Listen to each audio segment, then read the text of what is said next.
Pour pratiquer les arts chinois, il est primordial avant toute chose de savoir différencier et dissocier le yin et le yang rapidement, surtout lorsque l'on veut devenir un expert dans le domaine du feng shui. À partir du moment où l'on est capable de se servir du yin et du yang tel un thermomètre, ceci à chaque moment ou pour chaque situation, alors tout se dessine assez vite dans chaque analyse, mais surtout tout est simplifié et clarifié. Cela doit être une seconde nature à apprivoiser, à travailler pour devenir un réflexe que l'on doit acquérir dès le départ avant même de commencer à mémoriser les bases du feng shui. Du moins, c'est ce que je conseille à tout débutant. Cela doit être un jeu à la base, puis au fur et à mesure du temps, c'est un outil remarquable qui permet d'aller à l'essentiel sans perdre de temps pour équilibrer les forces en présence.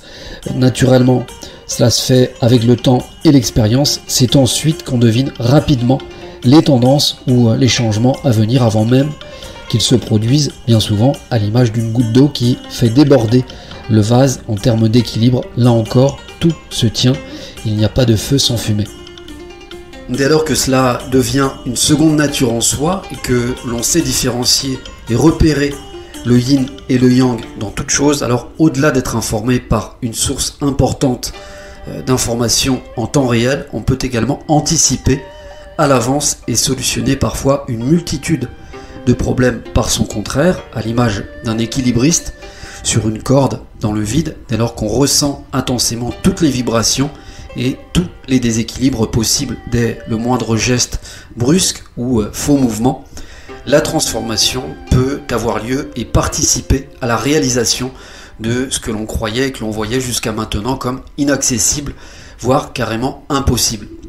Chaque vibration émise révèle alors une polarité qui s'exprime avec une intensité propre, et chaque observation avec des yeux en mode yin-yang, même anodine qu'elle puisse paraître, devient alors un sujet de curiosité plus poussé et nous livre un tas d'informations à déchiffrer et à décoder en permanence. La conclusion est que nous arrivons toujours à ce que sans yin, il n'y a pas de yang, et sans yang, il n'y a pas de yin. L'un ne va pas sans l'autre en fait. En allant plus loin, protons et neutrons forment le noyau ou nucléon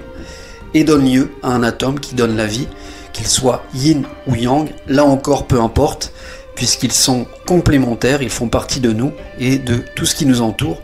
La seule différence, c'est d'en être conscient et de savoir les dissocier, car la nature est influencée par ces polarités, et en fonction de leur impact, tout naturellement, la nature s'exprime à sa manière, avec plus ou moins d'intensité.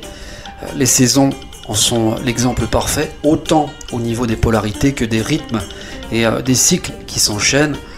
des formes, de la palette de couleurs incroyables que la nature use infiniment, et des sonorités qui s'expriment aussi différemment à chaque saison, parfois avec un son pincé, à d'autres moments avec des échos, ou un son plus harmonieux, voire plus étouffé à d'autres. Ce sont des subtilités qui méritent qu'on s'attarde sur elles, car elles ont tant à offrir en termes de curiosité et de connaissances, mais surtout, elles sont sous nos yeux tous les jours.